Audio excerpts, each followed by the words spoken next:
లేచి నిలబడి పల్లవి మొదటి చరణం మూడో చరణం పాడతాం. పల్లవి మొదటి చరణం మూడో చరణాన్ని పాడతాం. పావనుడా నా ప్రభువా నీ రక్షణకై స్తోత్రములు, నీ రక్షణకై స్తోత్రములు. అత్యున్నతమైన దేవా సింహాసనాసీనుడవు,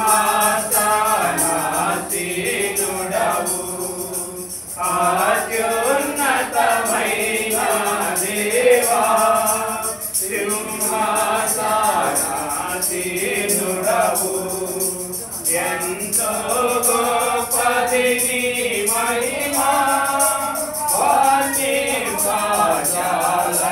నేను. ఎంతో గొప్పది నీ మహిమా, వర్ణింపజాలను నేను. పావనుడా మా ప్రభువా, నీ రక్షణకై స్తోత్రములు, నీ రక్షణకై స్తోత్రములు. అపవిత్రమగు పెదవులతో కపటముగా జీవించితిని, అపవిత్రమగు పెదవులతో కపటముగా జీవించితిని. అపరాధి నోటిని తెరచి స్తుతి గీతమును తగిన ప్రభువా, అపరాధి నోటిని తెరచి స్తుతి గీతమును తగిన ప్రభువా. పావనుడా మా ప్రభువా, నీ రక్షణకై స్తోత్రములు, నీ రక్షణకై స్తోత్రములు.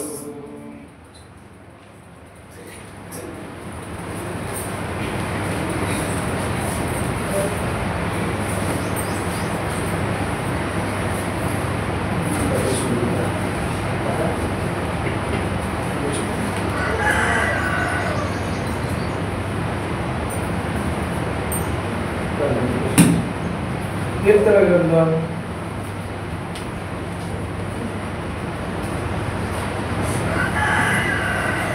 46వ అధ్యాయం. కీర్తనలు 46వ అధ్యాయం.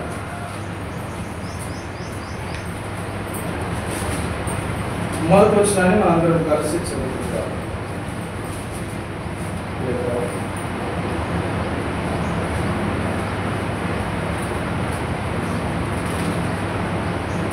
మొదటి వచనాన్ని మనం అందరం కలిసి చదువుకుంటాం. చదవండి. కీర్తన 46 మొదటి వచనం. దేవుడు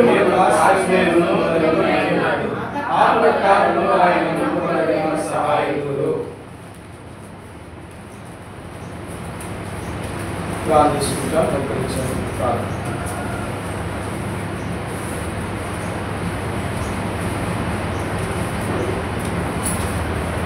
ప్రేమగల మా పరలోకపు తండ్రి, పరిశుద్ధమైన మా ప్రభువా, మీ ఘననామముకే స్తోత్రాలు. మా ప్రభువా, మీ సన్నిధిలో అపరాధమైన నోటిని నా నోటిని కూడా మీరు తెరచి స్తుతి గీతం ఉంచిన దేవా, మీ స్తోత్రాలు. ప్రభా, మిమ్మల్ని పుణ్యాలు కీర్తిస్తూ ఆరాధిస్తున్నాను. వృత్త గీతం నా నోటించిన దేవా, మీ స్తోత్రాలు. నా పాదములు క్రీస్తుని బండ మీద నిలిపారు, నా అడుగులు స్థిరపరిచారు. దేవా, నా జీవితంలో చేసిన అద్భుత ఆశ్చర్య కార్యములు బట్టి ప్రభా, మిమ్మల్ని పుణ్యాలు కీర్తిస్తున్నాను. దాన్ని మీరు చేసిన మేలు కారణం ఈ నుంచి మీరు రుణం తెచ్చగలను తండ్రి. మా పురుణ తండ్రి అవి మా పురుణ తండ్రి మా పురు లెక్కకు మించి ఉన్నవి.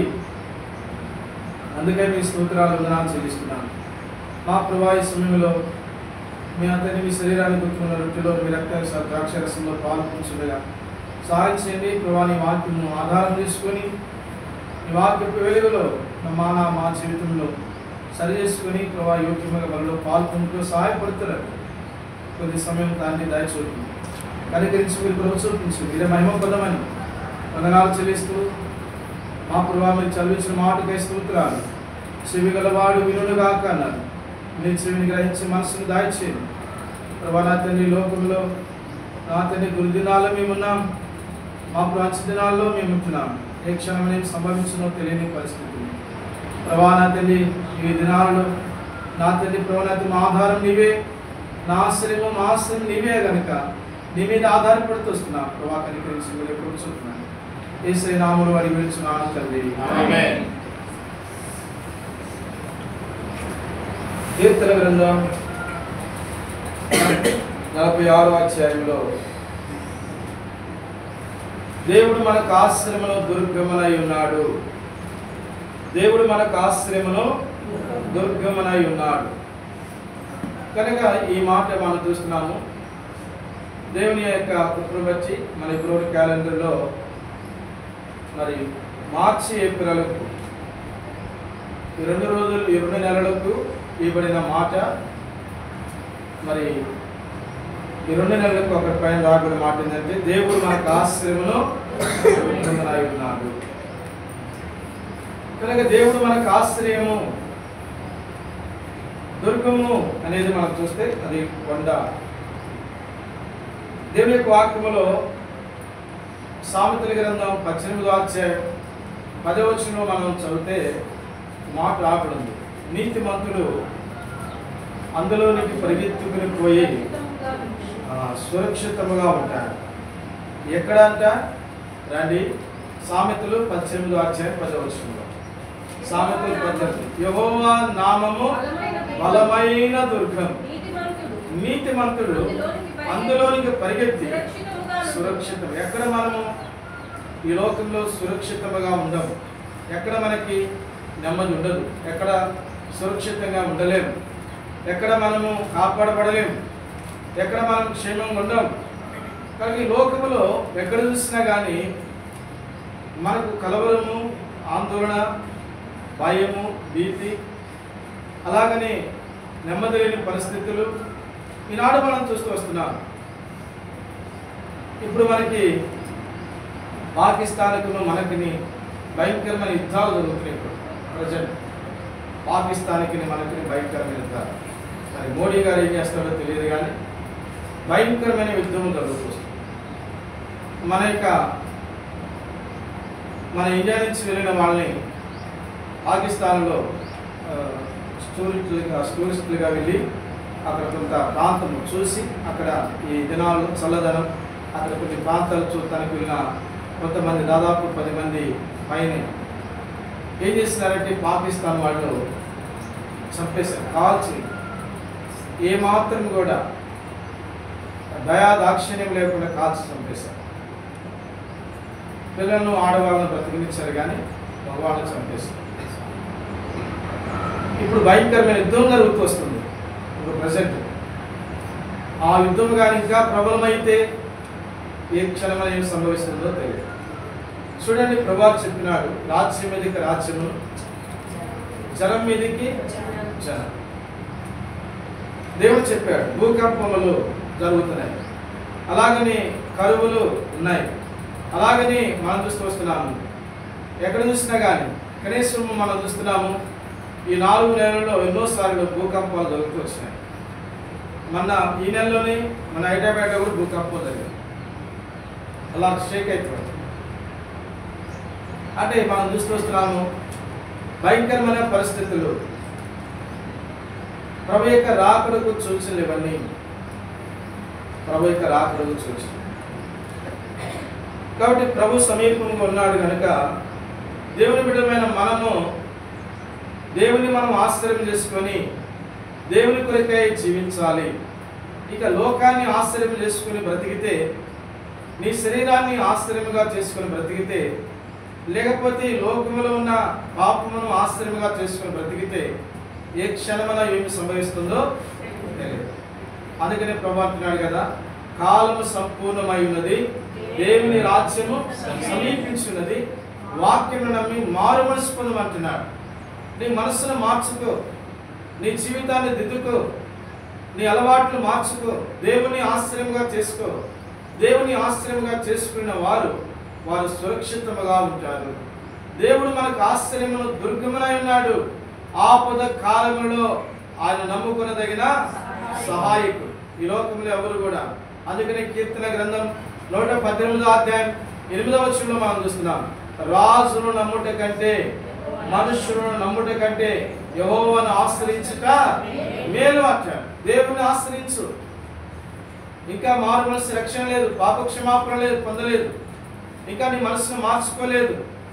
ఇంకా నువ్వు లోకములో సాగి వెళుతున్నా మా ప్రియులరా, ఇప్పుడైనా ఈ దినమందైనను ప్రభువైన యేసుక్రీస్తు వారి యొక్క రాకడకు మునిపే, ఈ లోకం మనం విడువకు మునిపే అంతా బాగున్నప్పుడే ప్రభువైన యేసుక్రీస్తు ప్రభుని సొంత రక్షకుడిగా అంగీకరించు. ఆయన నీ దేవుడు, ఆయన నీ రాజు, ఆయన నీ ప్రభు. నీ పాపముల కొరకు నా పాపముల కొరకు లోకానికి వచ్చిన దేవుడు కనుక ప్రభువైన యేసుక్రీస్తు ప్రభువారిని రక్షకుడిగా అంగీకరించు. ఈ దినాల్లో మనం చూస్తున్నాము, ఎక్కడ చూసినా నెమ్మది లేని పరిస్థితులు. ఈనాడు మనం చూస్తున్నాము, మరి అసెంబ్లీలో కానీ ఐక్యరాజ్య సమితిలో కానీ ఎక్కడ చూసినా కానీ ఎక్కడ రాజ్యం మీదకి రాజ్యాలు లభిస్తున్నాయి. అనేకమైన భూకంపములు ఏ క్షణం అనేది సంభవిస్తుందో తెలియదు. ఇప్పుడు మనం చూస్తూ వస్తుంటే, ఎక్కువగా మనం చూస్తూ వస్తుంటే భయంకరమైన పరిస్థితులు. ఒకరిని ఒకరు హింసించుకోవటం, ఒకరి మీదకి ఒకరు లేవటం, ఒకరిని ఒకరిని గాయపరచటం, ఒకరిని ఒకరిని చంపటం, ఇవన్నీ కూడా మనం ఈనాడు చూస్తూ వస్తున్నాం. ఇవన్నీ కూడా దేవుని యొక్క వాక్యంలో నెరవేర్పే. అందుకనే ప్రభు ఏమన్నాడంటే అంతము వెంటనే రాదు అన్నాడు. మత్తయి సువార్త 23వ అధ్యాయంలో మనం చదువుతూ వస్తుంటే ఏమన్నాడు యేసు వారు? అంతము వెంటనే రాదు. చూడండి, మత్తయి సువార్త 23వ అధ్యాయంలో ప్రభు చెప్పాడు ఇవన్నీ జరగవలసినవి. కాబట్టి అయితే ఇవన్నీ జరగవలసినవి కనుక మనం మౌనంగా ఉండకూడదు. దేవుని యొక్క వాక్యంలో మనం చూడండి, మత్తయి సువార్త 24వ అధ్యాయము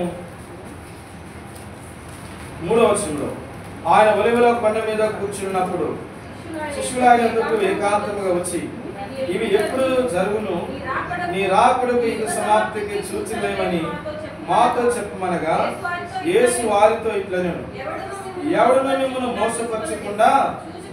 ఈనాడు జరుగుతున్న పరిస్థితులు ఏంది? ఎవడు మిమ్మల్ని మోసపరచకుండా చూసుకుని. ఇటీవల కొంతకాలం మనందరికీ తెలుసు, 5,000 ఇస్తే 50,000 ఇస్తామని, ఇమ్ము ఇవ్వబడుతుందని ఇమ్మని ఒక స్కీమ్ ఒకటి వచ్చింది. మీకు గుర్తుందా లేదు? 5,000 కడితే 50,000 ఇస్తామని. ఇలాగా అది మద్రాసు నుంచి వచ్చిన స్కీము. చాలామంది తెలుసు, అది కట్టిన వాళ్ళు కూడా తెలుసు. చాలామంది కట్టిన వాళ్ళు లాస్ అయిపోయారు. చాలామంది 50,000 కడితే ఎక్కువ వస్తాయని చెప్పి 50,000 కట్టిన వాళ్ళు ఉన్నారు, లక్షలు కట్టిన వాళ్ళు ఉన్నారు. ఆ స్కీమ్లో పెట్టిన స్కీమ్ ఇమ్ము అనే స్కీమ్ పెట్టిన వాళ్ళలో చాలామంది నష్టపోయారని చాలామంది సేవకులు కూడా చెప్తున్నారు. అప్పుడు వాస్తవంగా జరిగింది అది. చాలామంది కాసేపు చాలామంది అయిపోయారు, చాలా నష్టపోయారు. నాకు తెలిసిన కొంతమంది సేవకులు కూడా, నేను వాళ్ళు సంపాదించినంత కూడా సేవలో అది పెట్టి వల్ల మొత్తం కూడా లాస్ అయిపోయింది. నేను ఇంటికి వచ్చాను. ఒక సేవకుడు చెప్పారు, ఆయన పెద్ద సేవకుడు, లేడు, చనిపోయాడు, పెద్ద సేవకుడు. ఆయన కూడా ఏ కారణం ఏంటంటే దురాశ. అందుకని దురాశ గర్భమును ధరించినది. కానీ దురాశ అనేక ఆ గిమ్మని ఈనాడు చూస్తూ వస్తున్నాము. భయంకరమైన పరిస్థితి, మోసం చేసి, అంటే మనం చూస్తూ వస్తున్నాము మోసం, అంత కూడా మోసంతో కూడింది. ఈనాడు మనం చూస్తూ వస్తున్నాము ఇమ్ము అనే యొక్క స్కీమ్. దానివల్ల వాళ్ళు చెన్నై మద్రాసు వాళ్ళు ఆ యొక్క డబ్బులు లెక్కేయటానికి మిషన్లు కూడా పెట్టినా కానీ మిషన్లు కూడా మించిన వాళ్ళు ఏం చేయాలో తెలియకంట వాళ్ళు ఏం చేశారంటే ఆ యొక్క మొత్తం డబ్బంతా తీసుకొని వెళ్ళిపోయారు, ఎస్కేప్ అయ్యారు. ఎక్కడ ఎవరు పెట్టారో, ఎక్కడికి వెళ్ళిపోయారో, ఎవరిని అడగాలో, ఇది కట్టిన వాళ్ళంతా కూడా ఏం చేయాలంటే తల పెట్టుకుంటూ ఏం చేయాలో చుట్టూ పెట్టుకుంటూ అర్థం కాని పరిస్థితి. ఇక చాలామంది నష్టాలు.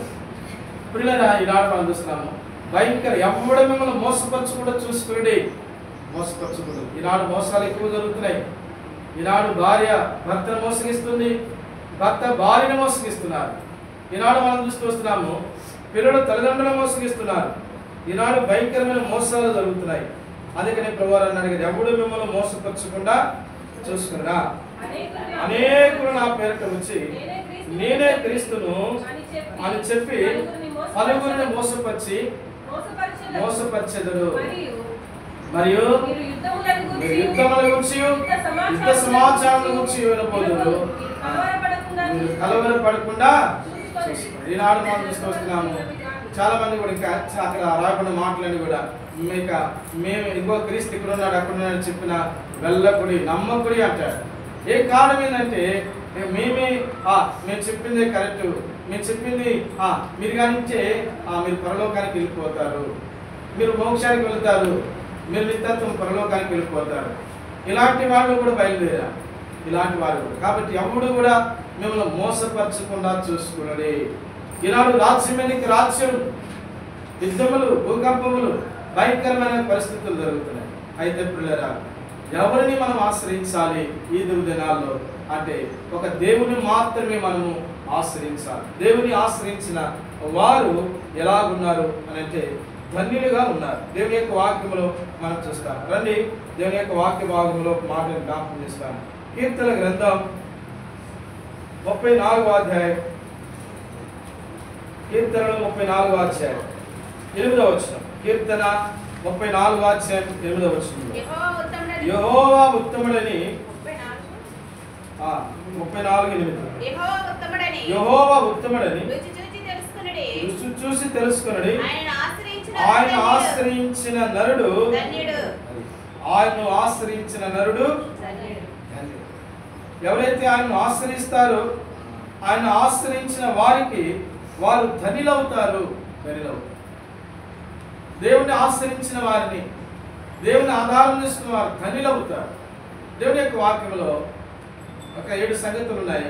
అయితే ఒక సంగతి ప్రవచించడంలో 2 సంగతులు మాత్రమే నేను చెప్పి ముగిస్తాను. 2 సంగతులు 9 అయింది, 9:30కు క్లోజ్ చేస్తాను. చూడండి దేవుని యొక్క వాక్యంలో మనం వస్తుంటే దేవుని యొక్క వాక్యంలో ఒక మాట మనం చూస్తాం. రండి ఆమోసు గ్రంథంలో ఏమంటున్నాడు అంటే 5వ అధ్యాయం 6వ వచనం. ఆమోసు గ్రంథం 5వ అధ్యాయం 6వ వచనం. 1-2 సంగతులు మాత్రమే నేను జ్ఞాపకం చేస్తాను. యెహోవాను ఆశ్రయించుడి, అప్పుడు మీరు బ్రతుకుదురు. మనం యెహోవాను ఆశ్రయిస్తే పాత నిబంధనలో పేజీ నంబర్ 757, పాత నిబంధనలో పేజీ నంబర్ 757. ఆమోసు గ్రంథం 5వ అధ్యాయం 4వ వచనంలో అక్కడ మనం చూస్తాం. యెహోవాను ఆశ్రయించుడి, అప్పుడు మీరు బ్రతుకుదురు. దేవుని ఆశ్రయిస్తే మనము బ్రతుకుతాం. దేవుని ఆధారం చేసుకుంటే ఆయన మాత్రమే మనము ఆశ్రయించాలి. ఈ లోకంలో దేన్ని మనం ఆశ్రయించకూడదు. ఈ లోకంలో దేన్ని ఆశ్రయించినా, మనుషులు ఆశ్రయించినా మోసం చేస్తున్నారు. అలాగనే మనము లోకమును దేన్ని ఆశ్రయించినా కానీ మనం మోసపోతూ వస్తున్నాం. అనేకులు మోసగించేవారు ఈ రోజుల్లో ఎక్కువైపోయారు. ఈ రోజుల్లో మనం చూసుకొస్తున్నాము. చాలామంది పాస్టర్లు కూడా చాలామంది అని చెప్పి, సావుకులు అని చెప్పి చాలామంది మోసగించే వాళ్ళు ఈ 4 దినాల్లో ఎక్కువైపోతూ వచ్చారు. మోసం అంతా కూడా మోసం. ఇప్పుడు పరిచర్య కూడా ఇప్పుడు ఎట్లయిపోయిందో మోసపూరితంగా అయిపోయింది. మోసపూరితమైన పరిచర్య, మోసపూరితమైన మాటలు, మోసపూరితమైన కార్యాలు. దేవుని వైపు తిప్పేదానికి బదులుగా మనుషుల వైపు, తన వైపు తిప్పుకునే వాళ్ళు ఇప్పుడు ఎక్కువైపోయారు. కాబట్టి దేవుని ఆశ్రయించుడి, అప్పుడు మీరు బ్రతుకుతారు. ఈనాడు మనం చూస్తూ వస్తున్నాం. పిల్లరా, దేవుని ఆశ్రయించడం ద్వారా మనము జీవిస్తాం, మనం బ్రతుకుతాం. దేవుని యొక్క వాక్యంలో రండి, దేవుని యొక్క వాక్యంలో మాటను మరొక మాట జ్ఞాపకం చేస్తాను. ద్వితీయోపదేశకాండంలో రండి 30వ అధ్యాయము, ద్వితీయోపదేశకాండము 30వ అధ్యాయం 20వ వచనం. ద్వితీయోపదేశకాండం 30వ అధ్యాయం 20వ వచనం. మీ పితరులైన అబ్రహాము, ఇస్సాకు, యాకోబులకు ఆయన ప్రమాణం చేసిన దేశంలో మీరు నివసించినట్లు యెహోవాయే నీ ప్రాణమునకు, నీ దీర్ఘాయుష్కును మూలమై ఉన్నాడు. కాబట్టి నీవును నీ సంతానమును బ్రతుకున్నట్లు నీ ప్రాణమునకు మూలమైన నీ దేవుడని యెహోవాను ప్రేమించి ఆయన వాక్యమును విని ఆయన హత్తుకున్నట్లు జీవమును కోరుకునుడి. పిల్లలకి మనం చూస్తూ వస్తున్నాం. ఆమోసు 5వ అధ్యాయం 6వ వచనంలో యెహోవాను ఆశ్రయించిన మీరు బ్రతుకుదురు. దేవుని యొక్క వాక్యంలో ద్వితీయోపదేశకాండం 30:20 ఏమంటారంటే చూడండి, ఒక మాట అంటారు, మీ పితరులైన అబ్రహాము ఇస్సాకు యాకోబులకు ఆయన ప్రమాణం చేసిన దేశంలో మీరు నివసించినట్లు యెహోవాయే మీ ప్రాణమునకును మీ దీర్ఘాయువుకును మూలం. ఎవరు నీ ప్రాణానికి మూలం? ఎవరు? నీ డబ్బు కాదు, నీ ప్రాణానికి మూలం లేకపోతే నీ యొక్క ఆస్తి కాదు, నీ ప్రాణానికి మూలం లేకపోతే నీ బంగారం కాదు, నీ ప్రాణానికి మూలం నీ పొలము కాదు, నీ ప్రాణానికి మూలం నువ్వు సంపాదించింది కాదు, నీ ప్రాణానికి మూలం నీ చదువు కాదు, నీ ప్రాణానికి మూలం లేక నీ ఉద్యోగం కాదు. నీ ప్రాణానికి మూలం ఎవరంటే దేవుడు. మళ్ళీ చదువుతారు ఆ మాటను, నీ ప్రాణమునకు మూలమై ఉన్న, చూడండి, నీ ప్రాణమునకు మూలమైన, చూడండి అక్కడ యెహోవాయే నీ ప్రాణమునకు నీ దీర్ఘాయువుకు మూలమై ఉన్నాడు. యెహోవాయే కాబట్టి యెహోవాయే నీ ప్రాణమునకును నీ దీర్ఘాయువుకు మూలమై ఉన్నాడు.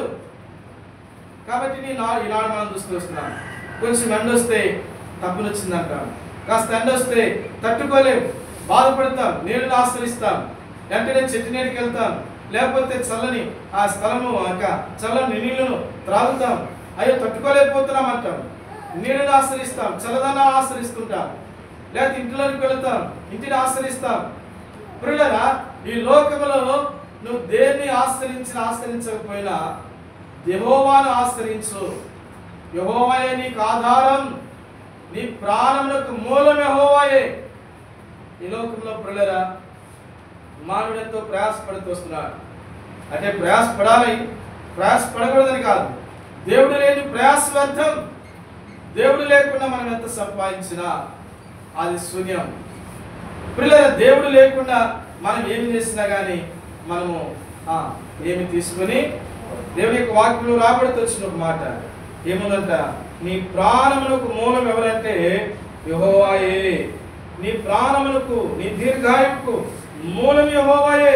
అందుకనే ఏమని చేస్తున్నాడు, నీ దేవుడని యెహోవాను ప్రేమించు.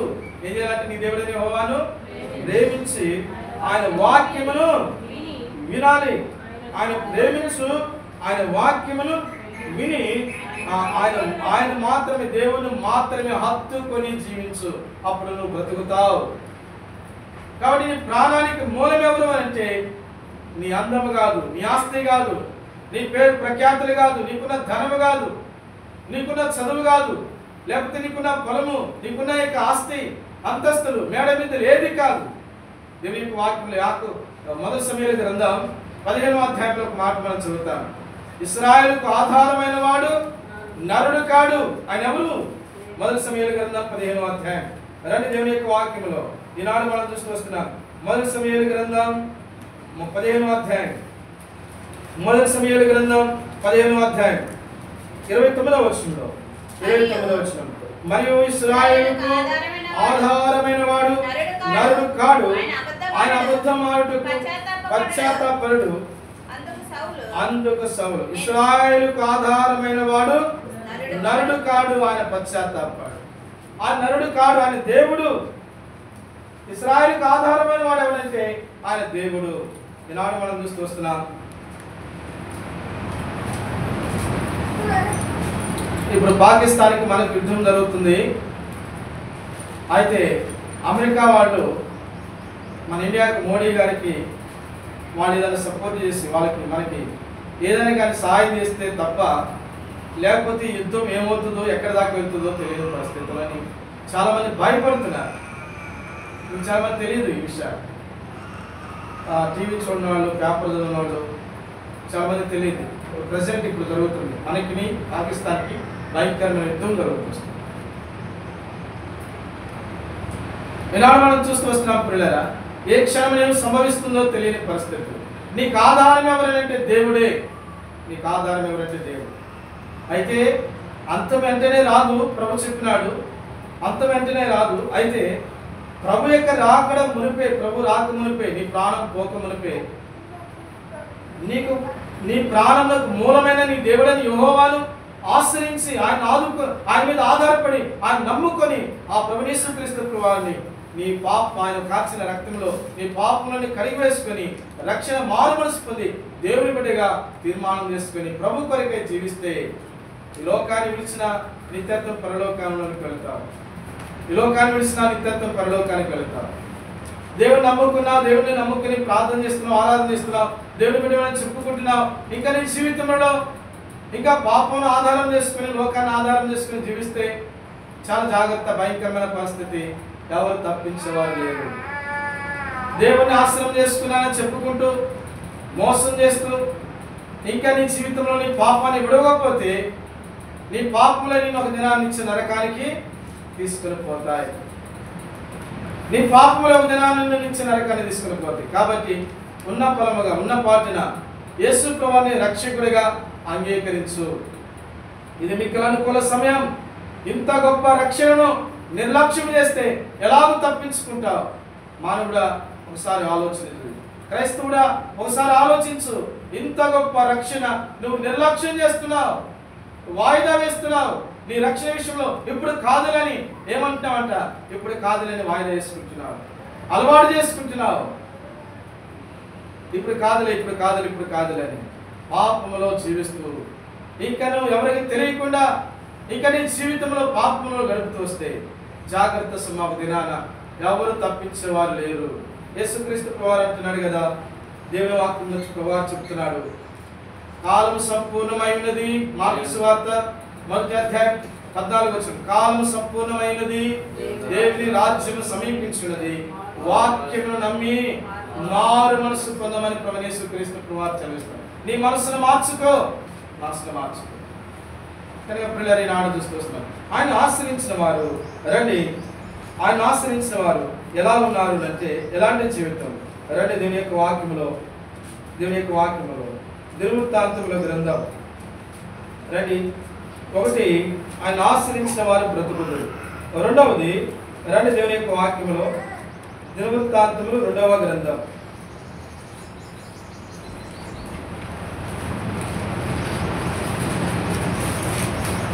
దానికి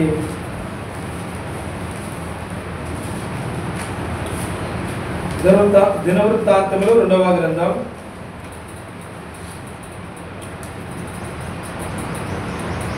రండి. రెండవదిగా మాట జ్ఞాపకం చేస్తాను. Page number 372. Page number 372. దినవృత్తాంతములు 17వ అధ్యాయం.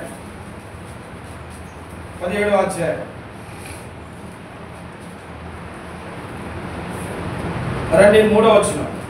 యెహోవా తనకు ఆశ్రయుడై సహాయకుడై ఉండగా యెహోషాపాతు తన తండ్రి అయిన దావీదు ప్రారంభ దినములలో నడిచిన మార్గములను నడుచుచు బయలుదేవతను ఆశ్రయింపక తన తండ్రి దేవుని ఆశ్రయించుచు ఇశ్రాయేలు వారి చర్యలను వెంబడింపక ఆయన ఆజ్ఞలను అనుసరించి. కనుక పిల్లలు ఎట్లైనా దేవుని ఆయన ఆజ్ఞలను అనుసరించి నడవాలి. దేవుని యొక్క వాక్యాన్ని అనుసరించి నడవాలి. నీ మనస్సును లేకపోతే నీకు ఆలోచన బట్టి నీకు తోచిన విధానాన్ని బట్టి నువ్వు నడవకూడదు, కానీ దేవుని యొక్క ఆజ్ఞలను అనుసరించి నడవాలి. యెహోవాను ఆశ్రయించి యెహోషాపాతు ఏం చేశాడంట, తన తండ్రి అయిన దేవుని యెహోవాను ఆశ్రయించి నడుచుకుంటూ వచ్చాడు. అన్ని దేవతలను విగ్రహాలను పారవేసినాడు, వాటినన్నింటినీ తీసివేసినాడు. ప్రియరా, అక్కడ రాబడిన సంగతి మనం చూస్తూ వస్తుంటే చూడండి ఏం చేసినాడు అని అంటే, తన తండ్రి అయిన దేవుని ఆశ్రయించుచు ఇశ్రాయేలు చర్యలను వెంబడింపక దేవుని యొక్క ఆజ్ఞలను అనుసరించి నడిచెను. గమనించండి. కాబట్టి ఇక్కడ మనం చూస్తూ వస్తున్నాం 6వ వచనంలో చూడండి, యెహోవా మార్గములో యందు నడుచుకున్నటకు అతడు తన మనస్సును దృఢపరచుకుని ఉన్నవాడై ఉన్నత స్థలములను దేవతా స్థలములను యూదాలో నుండి ఏం చేసినాట మాట జ్ఞాపకం చేసుకోండి. నీ జీవితంలో నీ హృదయంలో ఏ విగ్రహం అయితే ఉందో దాన్ని తీసివేసుకో. అది ఒకవేళ యేసు ప్రభు బొమ్మాయి కావచ్చు, యేసు ప్రభు యొక్క మరియమ్మ లేకపోతే యేసు ప్రభువారు లేకపోతే అది ఏదైనా కావచ్చు, సిలువ ఏదైనా కావచ్చు, అది ఒక విగ్రహం. నువ్వు దేన్ని ఎక్కువగా ప్రేమిస్తున్నావు? వాక్యం వాక్యం వాక్యం. దేవుని యొక్క వాక్యంలో నా మాట అర్థం చేసుకోండి, అపార్థం చేసుకోవద్దు. దేవుని యొక్క వాక్యంలో ఒక మాట మనం చూసుకొస్తున్నాం. వాక్యమే దేవుడై ఉన్నాడు. ఏమైనా అంట వాక్యమే దేవుడై ఉన్నాడు. అంటే మనం దేన్ని ఆధారం చేసుకోవాలంటే వాక్యాన్ని మనం ఆధారం చేసుకోవాలి. అందుకని ఇక్కడ మాట అంటున్నాడు కదా, ఆ యోహాను సువార్త 1వ అధ్యాయం 1వ వచనంలో ఆదియందు వాక్యం ఉండెను, వాక్యమే దేవుడై ఉండెను. ఆ దేవుడే కృపా సత్య సంపూర్ణుడై ఏం చేస్తుంటాం మన మధ్యలో. దేవుని యొక్క వాక్యాన్ని ఆధారం చేసుకోకుండా ఇంకా నువ్వు దేన్ని ఆధారం చేసుకొని నువ్వు జీవించిన జాగ్రత్త సుమ. ఏదైతే నీ హృదయంలో ఉన్నదో అందుకని యెహోషాపాతు ఏం చేశాడంట, అన్య దేవతలను విగ్రహాలన్నింటినీ ఏం చేశాడంట, తీసి పారవేసినాడంట. అన్య దేవతల విగ్రహాలను తీసి పారవేయి. దేవుని యొక్క వాక్యంలో చూడండి, ఒక మాట అంటాడు. ఆ దినములలో సమూయేలు యొక్క దినములలో ఇశ్రాయేలు యొక్క ప్రజలు యుద్ధానికి వెళ్ళినారు. రండి, సమూయేలు మొదటి గ్రంథం 7వ అధ్యాయం. సమూయేలు మొదటి గ్రంథం 7వ అధ్యాయం. అప్పటికి భయంకరమైన ఇశ్రాయేలుకు ఎదురవుతూ అనేకమైన పరిస్థితులు ఎదురవుతూ వచ్చినాయి.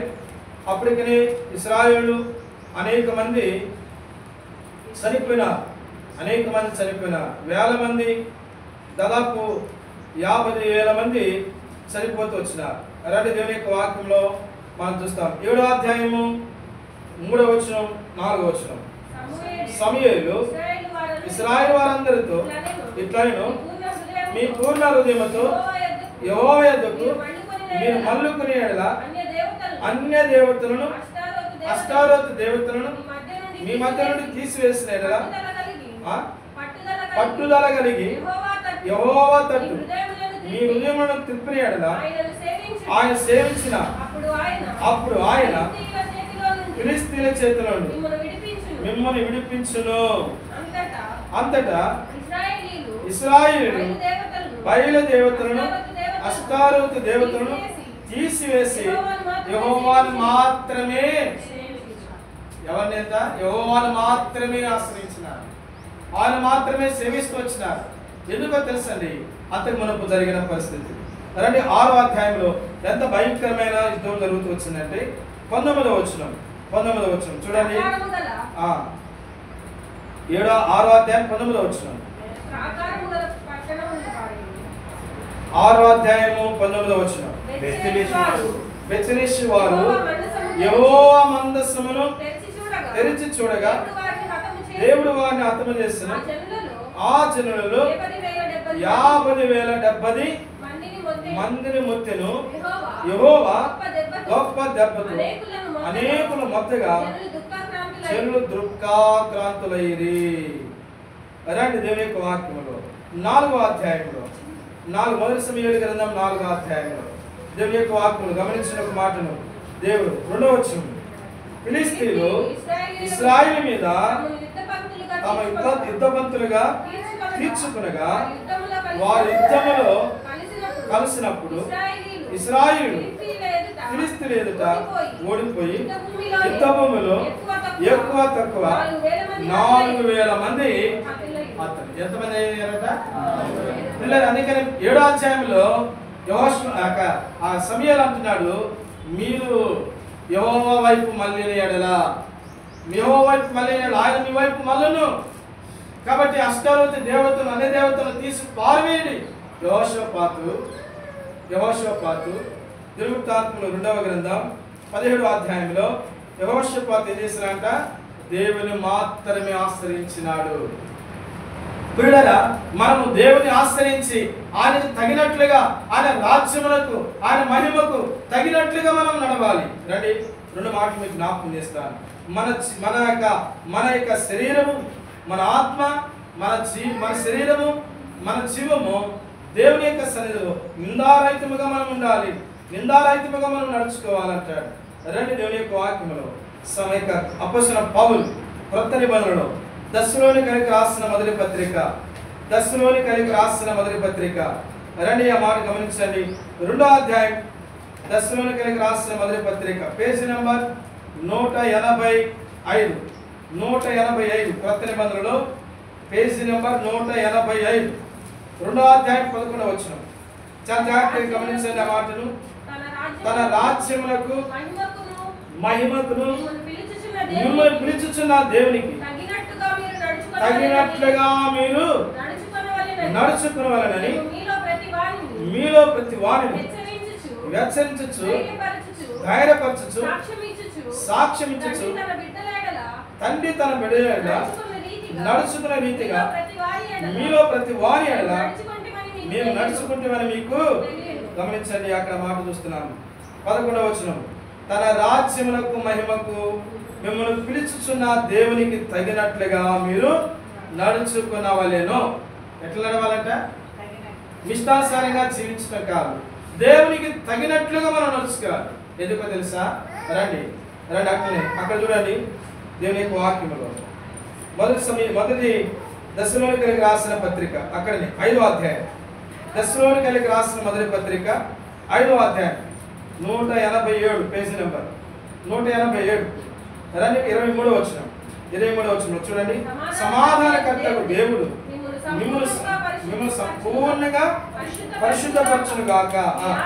మీ ఆత్మయు జీవమును శరీరమును మన ప్రభువైన యేసుక్రీస్తు రాకడయందు నిందారహితముగా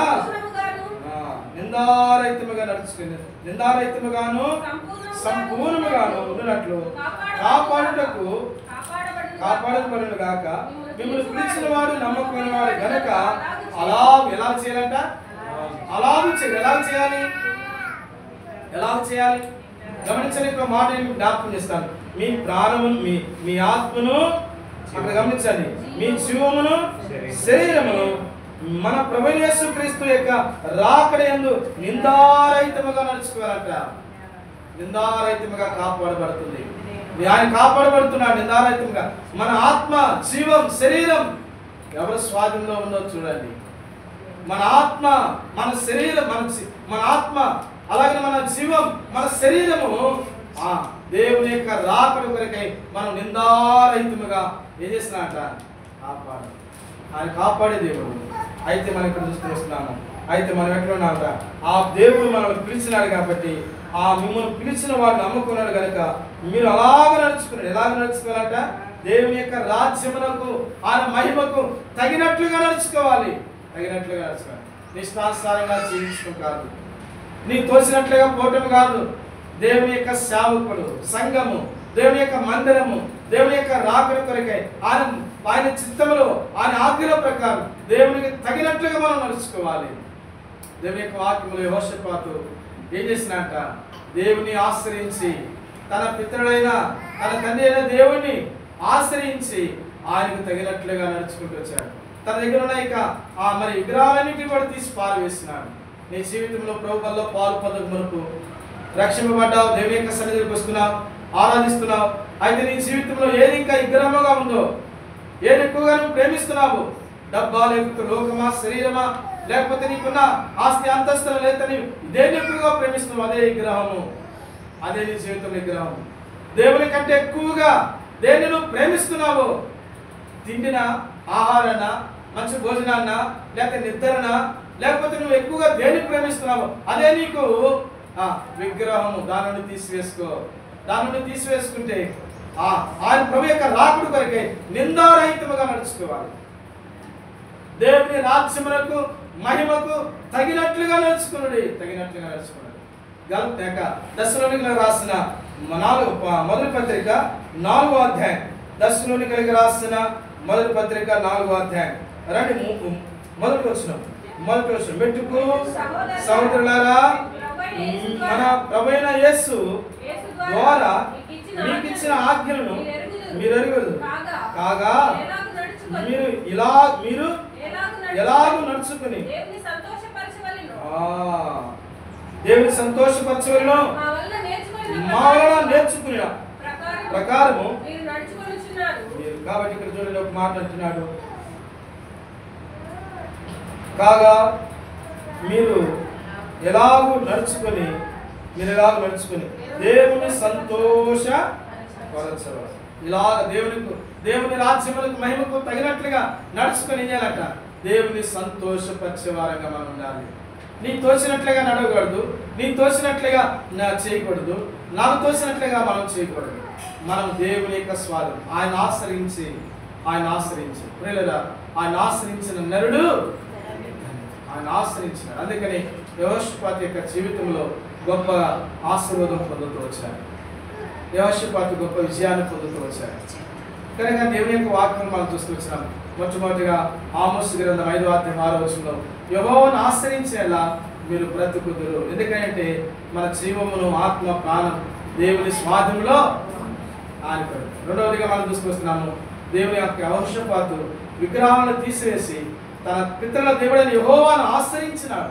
తన తండ్రి దేవుని ఆశ్రయించినాడు.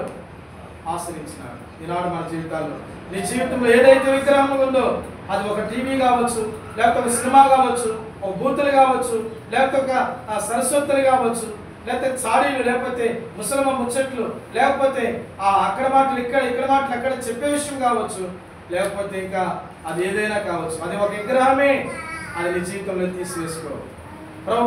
ప్రభు కొరకై యథార్థంగా ప్రభు కొరకై జీవించు. ఎందుకంటే నీ ఆత్మ, నీ ప్రాణము, నీ శరీరము ఆయన రాకడ కొరకు ఎట్లుందట నిందారహితముగా కాపాడుచున్న దేవునికి. ఆయన పిలిచిన దేవుడు ఆయన రాకడ కొరకు నిందారహితంగా కాపాడుతాడు దేవుడు. అయితే ఆయన తగినట్లుగా మీరు నడుచుకోనడి. కాబట్టి ప్రభు యొక్క వాక్యంలో మనం చూస్తున్న ఆయన చిత్తాన్ని నెరవేర్చు, ఆయన చిత్తానుసారంగా మనం జీవించినప్పుడు ప్రభు వచ్చినప్పుడు ఎత్తబడతాం. ఒక మాట జ్ఞాపకం చేసి ప్రియులారా నేను ముగిస్తాను. చూడండి, మూడవదిగా దినవృత్తాంతంలో 2వ గ్రంథం మూడవదిగా జ్ఞాపకం చేస్తాను ఒక మాటను. దినవృత్తాంతములు 2వ దినవృత్తాంతముల గ్రంథం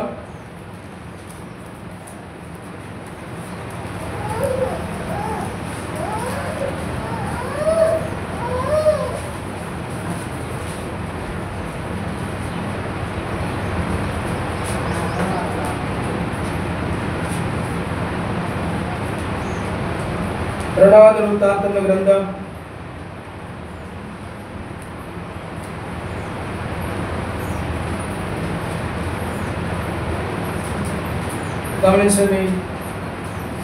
14వ అధ్యాయము 7వ వచనం. 14వ అధ్యాయం 7వ వచనం. అతడు యూదా వారికి ఇలాగు ప్రకటన చేశాడు, తన దేవుడైన యెహోవాను మనం ఆశ్రయించినందున ఆయన మన చుట్టూను నెమ్మది కలుగజేసి ఉన్నాడు. దేశమందు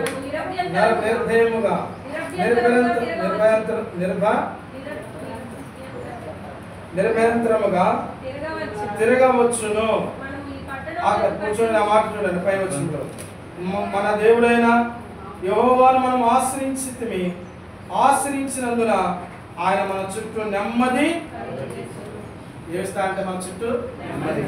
నువ్వు ఎక్కడున్నా, ఎక్కడ తిరుగుతున్నా, నీ ఇంటి చుట్టూ, నీ సంఘం చుట్టూ, నీ చుట్టూ, నీ బిడ్డల చుట్టూ ఏముంటుందంటే నెమ్మది. ఈ లోకంలో మానవుడికి నెమ్మది లేదు.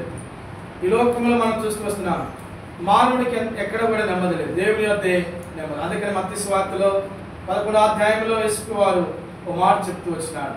ఏమన్నా అంట, నా యొద్దకు రండి, నేను మీకు విశ్రాంతిని కలుగజేస్తాను. నెమ్మది యేసుక్రీస్తు ప్రభువారి దగ్గరే. నీ డబ్బును బట్టి నెమ్మది రాదు, లేకపోతే నీకున్న చదువును బట్టి నెమ్మది రాదు, నీకున్న పేరు ప్రఖ్యాతులను బట్టి నెమ్మది రాదు. నెమ్మది ఎవరి ద్వారా అంటే దేవుని బట్టి. అందుకని అంటాడు కదా, ఆయన ఆశ్రయించిన హేతువు చేత. ఎవరి వ్యక్తి? ఈయన యూదారాజు. ఎవరైతే ఈయన? పై వచనంలో చూడండి, 14వ అధ్యాయం 1వ వచనంలో ఎవరి రాజు? అబియా. ఎవరంట? ఆశ్రయించినందున. ఈనాడు మనం చూస్తూ వస్తున్నాం పిల్లరా, దేవుని ఆశ్రయించే మన పితరులు రాజులు కూడా, ఎంతో మంది రాజులు దేవుని ఆశ్రయించినారు. వారి దగ్గర ఎంతో మంది యుద్ధ సైన్యము, ఎంతో బలగము వారికి ఉన్నప్పటికీ ఎవరిని ఆశ్రయించారంట? దేవుని మాత్రమే ఆశ్రయించారు. అందుకనే దేవుని ఆత్మలో రాకూడదు, యెహోవాను ఆశ్రయించిన నరుడు ధన్యుడు. యెహోవాను ఆశ్రయించిన నరుడు ధన్యుడు. ఈనాడు ఆశ్రయించినంత కాలం నెమ్మది కలిగి ఉంటారు. దేవుని విడిచిపెట్టి ఇష్టానుసారంగా జీవిస్తే నీ జీవితంలో కలవరమే, నీ జీవితంలో నెమ్మది లేదు. దేవుని యొక్క వాక్యంలో ప్రభువు అంటున్నాడు. మరి యోహాను సువార్త 14వ అధ్యాయంలో ప్రభువు యేసుక్రీస్తు ప్రభువు మాట అన్నాడు, నా శాంతిని మీకు అనుగ్రహించి వెలుచున్నాను, లోకం ఇచ్చినట్లు శాంతి, నెమ్మది. యేసు ప్రభువు నెమ్మదించేవాడు, ఆయన మాత్రమే తన బిడ్డలకు నెమ్మదించేవాడు. కాబట్టి ఈ శాంతి, సమాధానం, నెమ్మది నీ దేవుడి వారి దగ్గర. కాబట్టి ఎలా వస్తుందంటే దేవుని ఆశ్రయించినందున ఏముందంటే మన చుట్టూ నెమ్మది కలుగుతుంది. కనుక పిల్లల దేవుని యొక్క సన్నిధిలో కలవరంలో ఉన్నావా, ఆందోళనలో ఉన్నావా, నెమ్మది లేకుండా ఉన్నావా, నీ చుట్టూ నెమ్మది లేదా, సమాధానం లేదా, కలవరంలో వెళుతున్నావా, అయితే ప్రభు దగ్గరికి వచ్చారు. అయితే చిన్న ప్రార్థన చేశారు, యేసయ్య నా జీవితంలో ఉన్న, నా చుట్టూ ఉన్న ఈ కలవరంలో తొలగించు, నాకు నెమ్మది దయచేసి యేసు ప్రభువు మాట్లాడుతున్నాడు. యోహాను సువార్త 14వ అధ్యాయం 1వ వచనంలో మీ హృదయంలో కలవరా, ఇంకా ఈ కలవరంలో ఉన్నా, నెమ్మది లేకుండా ఉన్నావా, ప్రభు దగ్గరికి రా. ప్రభా నాకు సహాయం చేయి, రక్షణ లేదా, మారు మనసు లేదా, ప్రభా నన్ను క్షమించు, నాకు నెమ్మది దయచేయి, నిన్ను ఆశ్రయిస్తున్నాను, నువ్వు తప్ప నాకు ఆశ్రయం ఇంకెవరు లేదని ప్రభుని ఆశ్రయించు. నీ జీవితంలో గొప్ప ధన్యత, గొప్ప మేలు, గొప్ప విజయాన్ని ప్రార్థన.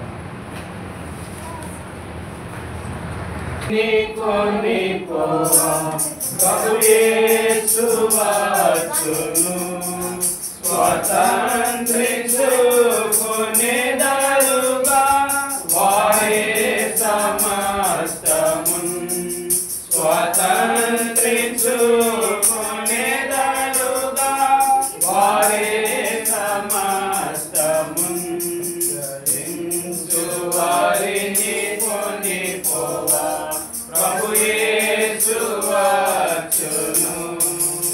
ఎవరు ఎదురు చూతురు సంసిద్ధులౌదురు,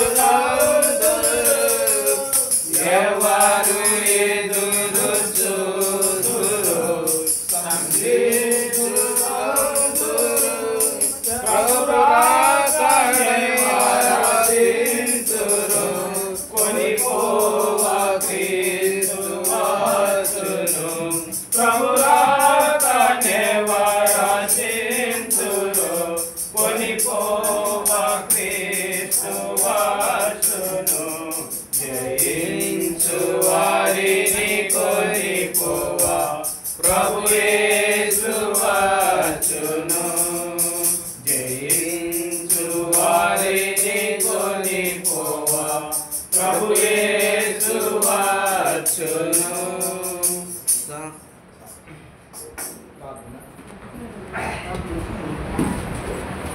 గల తండ్రి మీ కొందరు చెల్లిస్తున్నాను. మీ కూడా కాపాడు